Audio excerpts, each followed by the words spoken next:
you, Catherine, for that introduction, and good morning, everyone. Thank you. Thank you for the invitation to speak here today. And a special thank you to everyone who has worked behind the scenes to make this talk happen. I'm sure you've heard several times already, but welcome to Tennessee. And I hope that you've been enjoying your journey, excuse me, throughout Middle Tennessee, visiting some of our great homes and hearing stories about our great Tennesseans. As the founder and co-director of the Black Craftspeople Digital Archive, which you can find at blackcraftspeople.org, I'm happy to be here. Our project is dedicated to highlighting the lives and experiences of Black craftspeople, and we're also a proud recipient of the Decorative Arts Trust Prize for Excellence in Innovation. And so I spend a lot of time researching Black craftspeople across the country. So you might ask, why the BCDA? Why the BCDA? And so very simply, the BCDA started because of a larger project that I was working on about an enslaved craftsman in 18th century Charleston, South Carolina. But what I quickly realized was that this was a project that could move beyond that enslaved craftsman and the 8 enslaved men who worked with him to encompass more craftspeople, both men and women, free and enslaved, laboring in a host of trades beyond Charleston and the South Carolina Low Country. And so a few months into this project, we suddenly realized and embraced its impact. When I was sitting in my office at Sewanee thinking about starting this project, I called my best friend, Dr. Torrin Gatson, a member of the Decorative Arts Trust, and I'll never forget it because he told me, if you don't do this, I'll do it myself. And so what we knew from the beginning was that many museums don't always do this kind of work. They have not always put forth the effort to fully understand the Black creators behind the objects that we all love. We know that some museums significantly undercount Black craftspeople by not addressing the realities of Black life in this country's tumultuous history. And so this is what drives the BCDA and pushes us forward. And so continuing the why, what rests at the core of this project is finding Black craftspeople and telling their stories through what we can learn about their lives, the objects they created, and the places they impacted. And our approach is to take these 3 avenues. And first, we begin by examining sources, and these can be anything from newspaper articles to census records to wills and estate records. We started this project using advertisements seeking the return of self-emancipated craftspeople. And there was so much we could glean from those advertisements that raised so many questions. Those advertisements provided us with a wealth of information on practiced trades, physical descriptions, literacy, language, why they self-emancipated, physical descriptions, and more. It is one thing to simply note the presence of Black craftspeople by saying statements such as, well, everything here was built by enslaved people. But it is an entirely different thing to say that everything was built by enslaved people and their names were Scipio or Hercules, John, or Esther. And so to find their names, you must rely on the primary sources. And next we turn to objects. And the purpose here is to take existing objects and research them to find out more about their creator and their creation. When we examine objects, we step away from the art history connoisseurship approach and we center the craftsperson. We start by asking simply who made the object, and then we move to questions such as what skill or knowledge did the creation of the object require? What were the craftsperson's experiences? And how was craft knowledge produced by Black life? And so while there is value in the connoisseurship approaches to object study put forth by scholars such as Charles Montgomery, E. McClung Fleming, and Jules Prown, a people-centered approach is necessary for our work. Art historical connoisseurship approaches tend to privilege the aesthetic appearance of the object, the form and the ornament, and all of those things are very important. But for us in this work, that information becomes secondary. People come first. And our third avenue, of course, is place. And when I think about place, I'm drawing on a lot of scholars who've come before me. One of the ones that I think about often is a craft scholar, artisan, and researcher, Namita Wiggers. And she coined the term the craftscape. And she defines the craftscape as, quote, an interconnected web of understanding that links objects with makers, histories, cultures, and the environment. And for her, the craftscape reframes craft and explores craft work as not just, quote, commodity objects that are sold, collected, or exhibited, but as social objects that are inscribed with histories and narratives that can tell us something about the world. And we really want to tell layered stories of place. For example, one of our student interns down in New Orleans brought a question to me one day. And that question was accompanied by the February 18th, 1860 edition of the Gazette and Sentinel newspaper of Iberville Parish, Louisiana. And it included a runaway advertisement from an enslaver seeking the return of enslaved Cooper Aaron.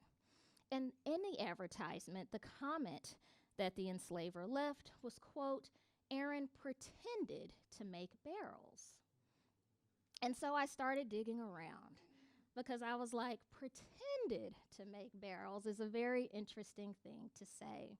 And so as I pulled back the layers, and again considering place, I discovered that Aaron had come to New Orleans from Charleston, South Carolina, via slave trader and trafficker J.B. Smith. And so if we consider the places that Aaron had been, what he had seen along the way, what had influenced him, and where he might have learned his cooperage skill, then we have to look at Charleston. And so black enslaved coopers dominated the cooperage trade in Charleston since the mid-18th century.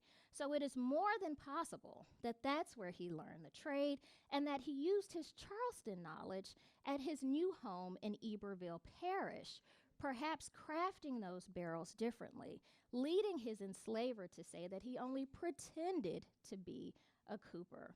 So in this work, the BCDA team constantly thinks through how craft knowledge travels between people and places, and that's key to our study. And so we start this work. When we started, we relied heavily on the three sources that you see on screen. Lathan Windley's work on runaway slave advertisements provided the basis for our project. And within those nearly 800 pages lay the stories of 399 Black craftspeople involved in 25 trades. We also relied upon the work of James Newton and Ronald Lewis's 1978 book, The Other Slaves, Mechanics, Artisans, and Craftsmen. And it is really one of the best edited volumes on early Black craftspeople, and I'll come back to that one in just a second. And third, of course, we depended on the work of Dr. W.E.B. Du Bois, who also lived in Nashville for a time when he was a student at Fisk University. And his 1902 work, The Negro Artisan, published more than 122 years ago, documented the presence and contributions of Black craftspeople. And so in the back of Newton and Lewis's 1978 book, you can find this appendix. And you can see here close to 250 occupations, crafts, and trades listed, from engineers to jewelers to stone sculptors, toy makers, coffin makers, engravers, ship carpenters, limners, and more. And Newton and Lewis compiled this list by combing through runaway slave advertisements in newspapers. And they also noted that it is not exhaustive by any means. All right, so now that you have had a brief introduction to the BCDA, I want to tell you a few of my favorite Black craftspeople stories from the state of Tennessee. And so we'll start here with a story that is familiar to you, thanks to the current furniture exhibit on display at the State Museum. And so we mentioned how place is a vital aspect of the BCDA approach to studying objects and craftspeople, and that by studying place, we can begin to piece together a craftsperson's story and the impact that they had on their local community. Similarly, we can begin to see how craftspeople shaped their communities and how they shared the landscape and worked together. So let's look at an example. On a road trip, actually, to Torrin Gadsden's wedding with my colleague, Vanderbilt University professor Dr. Victoria Hensley, whose photograph I found out that our major professor, Dr. Carol Van West, shared on screen Thursday. We decided to stop and spend some time in Sevierville, Tennessee, looking for anything that we could find on Louis Buckner. So Louis Buckner. Buckner was a carpenter and cabinet maker whose work is currently on display in the form of an intricately designed and carved women's dressing table at the Tennessee State Museum. And we knew that Buckner worked closely with a black brick mason named Isaac Dockery, and that their work was imprinted across the area. And so when driving around Sevierville in East Tennessee, there are many reminders of the work and legacy of Louis Buckner, carpenter and cabinet maker, and Isaac Dockery, a brick mason. And so on screen, you can see the Riley Andes house. We'll talk about that in a second. The Sevier County Courthouse, as well as the New Salem Baptist Church. And so we'll start here at New Salem. It was constructed in 1886, and pictured on screen is Isaac Dockery. And the interior woodwork of this church was completed by Buckner. And as the oldest brick church in the county, this church also operated as a union church so that African Americans of all denominations could have service just at different times on Sundays. And so it didn't officially become New Salem Baptist until 1897, and the congregation remained active well into the 20th century. And today the church is on the National Register of Historic Places, and descendants of Dockery's family continue to raise money for its preservation. And so, like the good historians we are, we got out of the car and began poking around the building. And that's when we discovered, of course, here, the fingerprints left behind in the brick. And so when I saw those fingerprints, I couldn't help but to think that those fingerprints were left behind by a past brick mason, or perhaps left behind by Dockery himself. And so not far from the New Salem Baptist Church stands the 1890 Riley S. Andes house, constructed by Louis Buckner. Buckner was born enslaved in Jefferson County, Tennessee in 1856. And according to decorative arts historian Annabeth Dooley, Buckner once shared that his father was white and his mother was enslaved, but that she had been sold away from him when he was only 3. And so this fact is very important, because if we are truly to understand the experiences of Black craftspeople, we have to understand the conditions under which they lived. And so after emancipation, Buckner moved to nearby Sevier County, where he trained as a cabinet maker and apprenticed under white cabinet maker Christian Stump. By 1880, Buckner was listed as an independent cabinet maker in the U.S. Census. And so he quickly became a prolific carpenter, cabinet maker, and house builder. The exterior work of this house showcases Victoria-era trims. Inside, there's a magnificent hand-carved mantle that shows his work. And you can also find more of Buckner's pieces throughout East Tennessee at the Beck Cultural Center and the East Tennessee Historical Society in Knoxville. So today, the Riley S. Andes House is an art gallery dedicated to the art of the Smoky Mountains. If you've been to the Smokies, you know that the art of the Smoky Mountains is a lot of mountain art, trees, and black bears. And so as we wandered around the gallery, I made sure that in exchange for us two poking around the building and taking lots of photos, that we bought ourselves some Smoky Mountain art. And so here's a close-up of the mantelpiece. And what I enjoy the most about Buckner's work is how his carvings and ornamentation tell stories. I imagine that he carved what he was familiar with, maybe what he saw outside, or maybe things that were sentimental to him. And what stands out to me on this mantle is, of course, the little sunflower there in the middle. Oh, and you can see some of that Smoky Mountain art down there in front of the mantle. And so here are more details from the mantelpiece. And what I noticed about Buckner's work is that he makes use of almost every bit of available space. So note the lines of very small circles there outlined in red. And Buckner also seemed to make great use of stamps in his work, and you could see that sort of highlighted in the small square at the top of the screen.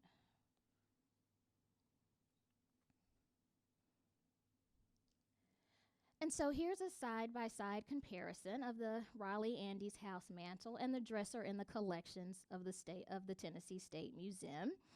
And so I do wish that I could put them in the room together and study them at the same time. But you can see there that they look great together, honestly.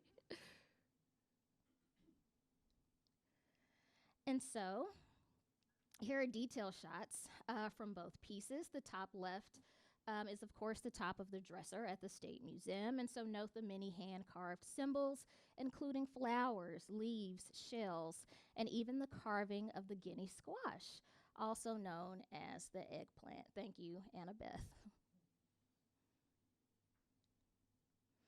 And so, as I was looking for another image on my phone to actually put into this slideshow, I came across this image that I had taken many years ago of another Buckner dresser in the collections of the East Tennessee Historical Society. And I thought to myself, this is the perfect reason why you never write a presentation when you're ill, because things will completely slip your mind.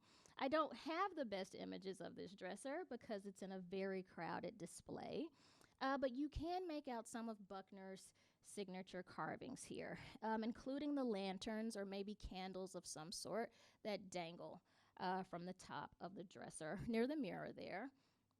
The use of the shell and the use of the semicircles at the very top of the dresser and more. And again, I wish I could look at these two pieces side by side and compare.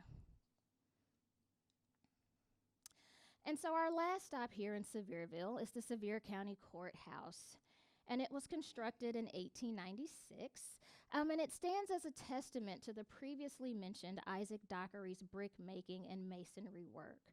So in addition to this courthouse and New Salem Baptist, Dockery also built the Masonic Lodge in Sevierville, and it's also believed that he built one of the earliest kilns in the county. And so he passed this craft on to his family, and with his children, he established Isaac Dockery and Sons, contractors in brick. His grandsons went on to become brick masons as well, helping to construct the Hotel Sevier and the Park Theater. And so what I love about the stories of both Dockery and Buckner is that our state chose to display these stories, to share them on state historical markers. And so as me and my colleague Victoria were ranting and raving about this historical marker, just about 10 feet away from me, people were ranting and raving about a Dolly Parton statue. And they were looking at us like, wait, what are they looking at over there? So I guess we just had different interests. And if you're wondering, when I finished here, I did make my way over to see Dolly. All right, and so how do we find these early Black craftspeople, and how do we find them in Tennessee? We read census records, and when my colleague Victoria Hensley discovered Richmond Pugsley, and this is one of my favorite stories ever, she quickly sent me a text message and asked if we'd ever had a bird cage maker in the BCDA. And I said no, and then I asked her to hold on for a bit. I was like, a bird cage maker? And so like any good historian, I turned to the newspapers, and wouldn't you know it, Richmond Pugsley is all over the newspapers. Not necessarily because he was great at his job, but more because he would not stop at his job, and it was partly illegal. So in 1875, Pugsley was arrested, and the article shown on screen described him as, quote, noted bird vendor and cage manufacturer. He was arrested for catching young songbirds and trafficking them, which was illegal in certain Tennessee counties. And so when he was approached by a reporter to provide comment, Pugsley exclaimed, quote, "Well, you can just tell your readers and the public generally that I'm going to continue in this business as long as I want to. And by the 1st of September, I'm going to have a fine lot of young birds and plenty of nice cages too." All right, Mr. Pugsley. And apparently his arrest didn't slow him down one bit. In the 1880s, he is still in Nashville working as a bird cage maker. If you happen to, during your time here, walk down near Broadway and Front Street, you would have been standing very close to his workshop. And so there are many more stories from Middle Tennessee, like the story of this pew and cradle on screen from the Matt Gardner home in Dixon Town near Elkton, Tennessee. Matt was born enslaved in 1847, and he was sold in 1862 during the Civil War when he was forced to relocate to Tennessee. He marries Henrietta. She's a skilled quilter, and they build a life for themselves, including him building furniture such as this crib for his children, his grandchildren, and so on. And so today his descendants still own that property and all of its objects. And of course, down here at the bottom, we have this blacksmith shop. It belonged to the Parkey family of East Tennessee, and today it is in the collections of the Museum of Appalachia in Norris, Tennessee. And the Parkeys were a family of enslaved and later free blacksmiths. The columns on screen once stood at the Tennessee State Capitol. These columns were present at the Tennessee State Capitol for almost 90 years until wear and tear required their replacement in the 1950s. In 2008, these columns were moved from the old Tennessee State Penitentiary to the campus of Middle Tennessee State University. And so when I started this project, I was hanging out in the archives at MTSU when someone came up to me and said, "Hey, did you know about those columns?" And I had driven by these columns many times and never paid them any attention. But the stone for these columns was quarried by enslaved men. In the spring of 1846, 15 enslaved men were loaned to the state government by A.G. Payne, a Nashville stonemason. Their names, 12 of their names were listed in an 1846 payment from the state to Payne, and their names were Lewis, Daniel, Robert, Nelson, John, Parker, Dang, Bill, John G., another John, Andrew, and Jim. And last but not least, we cannot talk about Black craftspeople in Middle Tennessee without talking about William Edmondson, the stone carver and sculptor here, whose work here, The Mermaid, is on display at the Metropolitan Museum of Art in New York. He was born on the Compton plantation here in Davidson County, and later in life he moved to the Edge Hill neighborhood not too far from here. He entered the world of sculpture at the age of 60 years old in 1934, and he reported that he received a vision from God who told him to start sculpting. And he said, quote, "I was out in the driveway with some old sculptures of stone when I heard a voice telling me to pick up my tools and start to work on a tombstone. I looked up in the sky, and right there in the noon daylight, he'd hung a tombstone out for me to make. And I knew that it was God telling me what to do." And so we've been through Middle Tennessee. You've also physically been through Middle Tennessee. But the title of this presentation is New Discoveries, right? Black craftspeople on the Tennessee landscape. And I do want to spend a bit of time telling you about my research process and my latest discoveries. Now, I am a lifelong Tennessean, hailing from the great state of Memphis, Tennessee, down there in that little circle. And when I first began my decorative arts journey, I was very much so an 18th century Charleston girl. And if I'm being honest, I still am. If you ask my students, they will tell you that all I talk about are Memphis and Charleston. So today we're going to discuss the great city of Memphis. And I'm sure you've heard of Tennessee's 3 grand divisions by now. Well, Memphis rests in the West Tennessee division of the state. It's right down there in the corner, separated by the Mississippi River from Arkansas, and is separated by a thin state line from Mississippi. People like to say that the Mississippi Delta starts right down in downtown Memphis.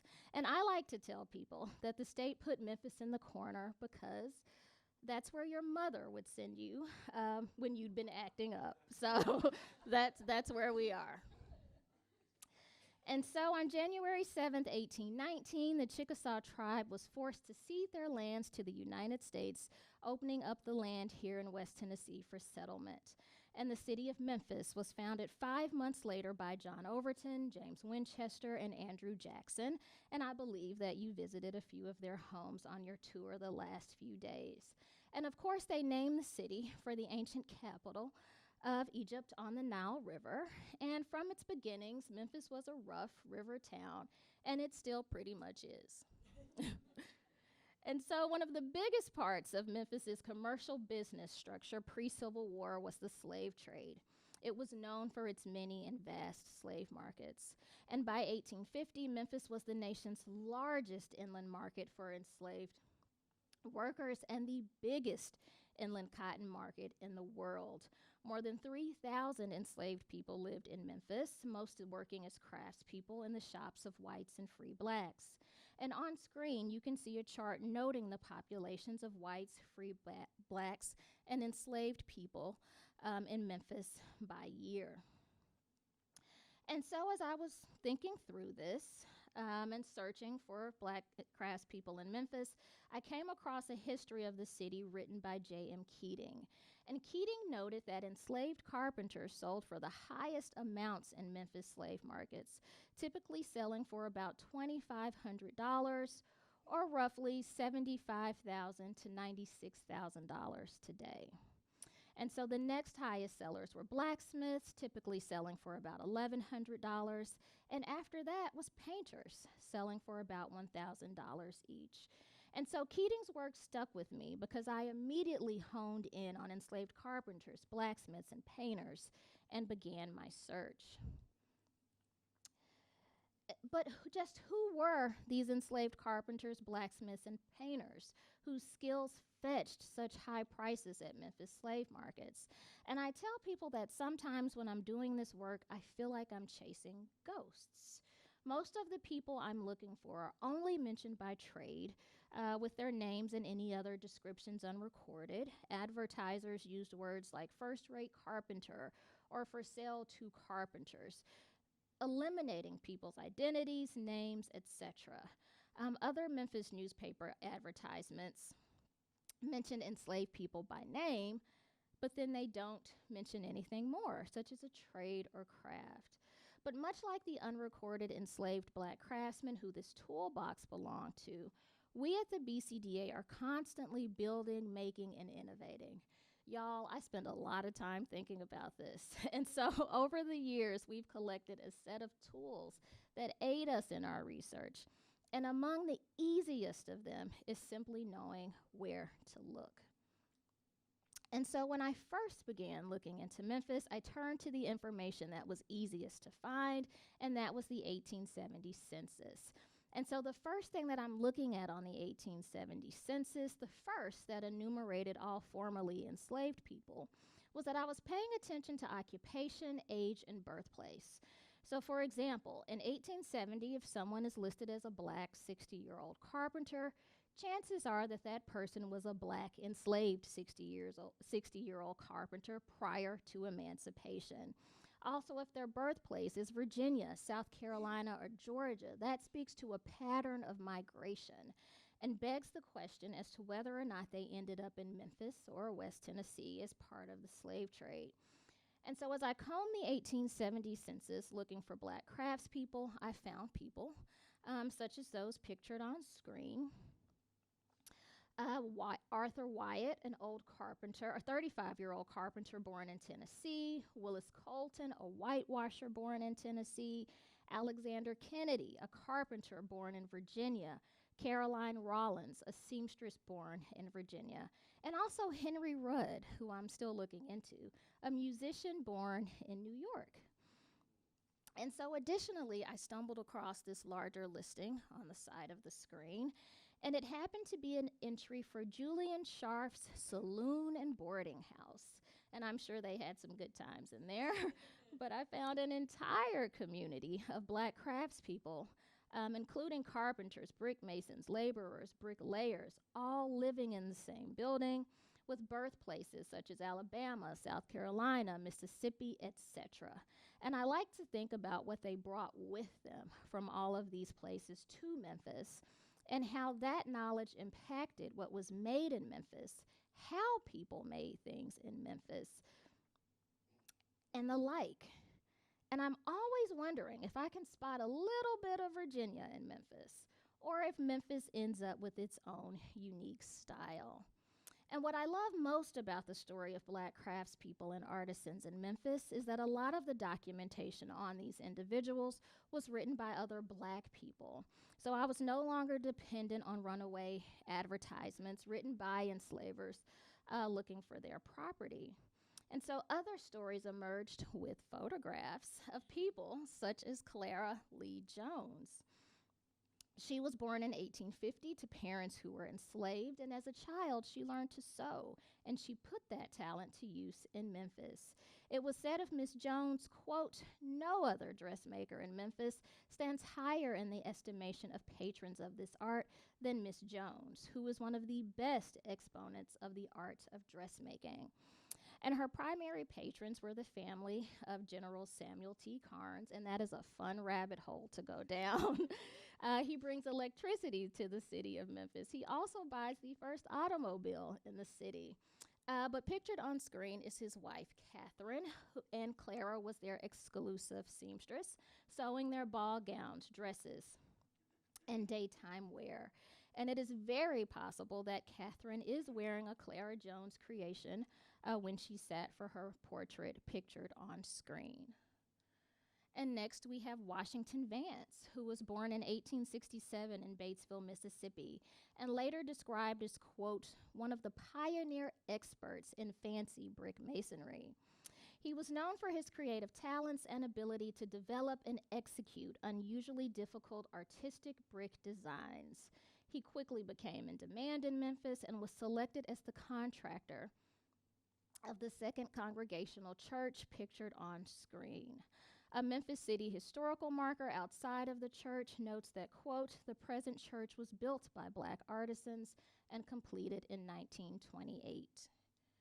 And I also have to share the story of David Crockett Woodruff. He was born in 1835 in Bessemer, Alabama, and made his way to Memphis as an adult. And he was a carpenter, and he was described as, quote, "a good old-time carpenter because he doesn't know anything about modern chickenery." I'm sorry, I think I butchered that one. But he puts into his work the best lumber, the best workmanship, and the best brains, and consequently, his work is of the most finished and durable character. And so he was a self-taught carpenter, an avid reader. He was known for his extensive library of books, and he happened to be the original carpenter behind the first version of the Second Congregational Church, which was on the previous slide. He was also the carpenter and contractor behind the classroom building here of Lemoine Institute, now known as Lemoine Owen College. And so I found these great examples, and then I stumbled across this listing, this set of statistics. And so this is a list of occupations from unpublished census returns in 39 counties of the state from 1860. And you can see that now Tennessee has 95 counties, so there are only 39. This count was from 39, but you can see 51 blacksmiths, 40 spinners, 29 carpenters, 27 stonemasons and brick masons, and so on. Also, there are 2 fiddlers on this list, and also 1 dancing master, which I thought was really interesting. And so when I hit this point of my research, I was like, okay, maybe I'll put a pin in Memphis for a second and see if I can find the free black craftspeople on this unpublished 1860 census. And so I found a few. including Emmeline Lowry. She was a seamstress, a free black seamstress in Nashville. And she lived in a house full of other seamstresses who happened to be her daughters. She also lived in the house with her sons, Edward and Benjamin, who were chairmakers. She is buried over in Nashville City Cemetery in downtown Nashville. And she acquired a great estate and left everything behind to her daughters. And her story doesn't stop there, because then I discovered her brother Peter, who married Ruth and gave birth to Samuel Lowry. And Samuel Lowry has a very, very interesting story because he helps to found the Tennessee Manual Labor University in Murfreesboro, Tennessee. And he was also very much so into cultivating his own silk. He founded the S.R. and R.M. Lowry Industrial Silk Culture and Manufacturing Company, and he entered his silk into all types of exhibitions and won all types of awards and advocated for more black people to join the silk industry. And there's also the story of Uncle Bill, William Uncle Bill Lewis of Chattanooga, and he has the star there on his shoulder. And he was a blacksmith in Chattanooga, and by 1837, he was born enslaved. He was given permission by his enslaver to move to Chattanooga and build a blacksmith business, and he later purchased himself for the price of $1,000 and purchased his wife for the same price of $1,000. And I always think about him because I think about sort of the complexities of that, of buying oneself. And during the Civil War, his blacksmith shop was tasked with making leg irons for Union Army spies. And so I like to think about the pressure that he was under, possibly threats that he was under, when he and the black men in his shop had to make leg irons for the very army that was meant to free other black people. So you can see how complicated this is, right? And so that's when I'm saying it's essential to understand the complexities of black life. That's what I'm referring to. And so I kept looking for more of these free black craftspeople. And not surprisingly, it is slow work. But I cannot help but to feel encouraged. And I feel encouraged just because someone is doing the work, even if it's me, right? And so I spend a lot of time in the archives. I'm very familiar with biases in the archives, the erasures in the archives. I work at a university that is over 100 years old, but if you ask for archival records on black people, they're going to bring you 2 boxes out of the hundreds upon hundreds of boxes in our collection. And they're going to bring you just 2 because that's all they have. And so as I'm thinking about archives and finding people and how we tell stories, I'm often wondering if anybody has looked for these people. Has anyone looked them up? Has any descendant fell down the rabbit hole of genealogy? And I also think about one of the key things here, right? What stories can we tell about them? And when we tell their stories, are we doing them justice? Are we limiting ourselves because object labels only give us 75 words? Are we limiting ourselves because some curator in a book published 80 years ago gave us advice that we still use today, even though our lives are drastically different now? Are we limiting ourselves because of the thought that people coming to museums and historic sites don't actually want to read? And are we limiting ourselves because we're waiting on more proof? Right? And I'm constantly thinking of these stories because, as Arthur Margaret Atwood so wisely puts it, in the end, we'll all be stories. So how do you want your story told? And so I mentioned that our process here, when we go a little bit deeper, we examine objects and we begin by asking a series of questions, and you can see them here on screen, including who made the object, what skill or knowledge did the creation of the object require, what were the craftsperson's experiences. And really, my favorite question, they're all my favorite, but my best, most favorite question right now of the moment is, how does the object currently speak to the craftsperson's continuing presence? And I think about that a lot, right? Because when we go see objects, when we read about craftspeople, write about craftspeople, we're continuing their presence, right? We're making them more accessible to the public. And I often think about the work of two chair makers I made, Rebel Awake and Charlie Ryland, and they received a grant from the Center for Craft to study the work of Richard Dick Pointer, who you'll hear about in about maybe 10 minutes. And they went about recreating Pointer chairs. And I think about that, right? Because here are these two young chair makers on this journey. And that very much so speaks to the enduring legacy of Pointer and how his work still influences and impacts contemporary furniture makers more than 100 years after his death. And so I'm trying to quickly edit myself because I'm almost out of time. But really, one of the things I'm working on now is I'm beginning to draft my own object study method for objects made by Black craftspeople, because why not? And for the students in the audience, if you want to see something made, go out there and make it. And so, good news, it's coming quickly to a publication near you. But chief among my thoughts is that an object study method for Black craftspeople must require us to contend with the racialized and gendered stereotypes common in the lives of enslaved women, and how that limits how they appear in the documentary archive. This object study method must demonstrate a dedication to critically recovering silenced voices. It demands that we see enslaved Black craftspeople outside of their enslaved state and see them as creators of art. It sees the beauty and labor of enslaved art, all of it, tangible and intangible, from bricks to horseshoes to food preparation arts such as baking and butchering, and to the more traditional decorative arts such as pottery, painting, and cabinet making.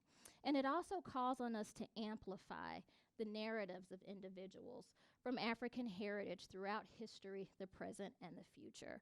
And really, you have to understand that doing this work is a bit like building a puzzle with missing pieces. Sometimes they just aren't there. You are not going to find them. You never will find all of the answers. You will hit dead ends. You will get frustrated. I've often heard the phrase that the work I do is too hard. And I'm always like, listen, life is hard, period. But just because we have to do hard things doesn't mean that we don't do them. It means that we adapt, we find new methods, and we keep moving forward. All right, so I got a minute left. What's next for us? This is my great team. I couldn't do any of the work that I do without these people, and of course, without the generous work of students funded by the MTSU Center for Historic Preservation, the Decorative Arts Trust, and the Chipstone Foundation. Currently, we have about 6,000 names sitting in spreadsheets in the cloud, waiting to be added to our website in the coming months. We have an object database coming. We finally figured this thing out. I finally figured out how to make what I saw in my mind actually work in database form. I've learned more about technology and content management than I ever thought I would know in my life. And after all of this, sometimes I can't even stand to be around my laptop. And so as we close today, I really want us to take a moment and think through what you've seen on the previous slides. The biggest thing that I want you to take away is that there are always new discoveries to be made in this field. I find new craftspeople every day who defy the odds, and I find new craftspeople every day who did just enough to get by. And so on your journey these past few days, you've heard stories about great Tennesseans, great houses, great collections, great scholars, great artisans, and craftspeople. And what I want you to sit with deeply is that there is power in the stories that we tell. There is power in the stories that we tell. But never forget that the stories that we don't tell define us. They show our true colors. And so in the vein of the work done by folks like W.E.B. Du Bois, Lathan Windley, Ronald Lewis, James Newton, we still want to continue that work. Our future continues with our archival work to remap the archive. Our work is rooted in liberatory practice, and what that means is that we view this work as community-based work, right? We want to help people find Black craftspeople. We want to realize that our archive does not end with just collecting names, but it's an ongoing process of what we want the future to look like. And as we work to build more just and equitable futures, we must build a decorative arts field with young decorative arts curators. And we have to listen to them. We have to listen to their ideas. We have to give them a chance. We need more young scholars being trained in the Black decorative arts and museum practices. We need more active engagement with contemporary Black artisans, because moving forward sometimes demands structural change. And also, we also must pay our young scholars a living wage. That is very, very important. And so for the BCDA, our future is one where we continue to tell stories, all of the stories, with all of the details, no matter how messy, of the Black men, women, and children who labored to create the decorative arts objects in museum collections across the country that we all enjoy. Thank you.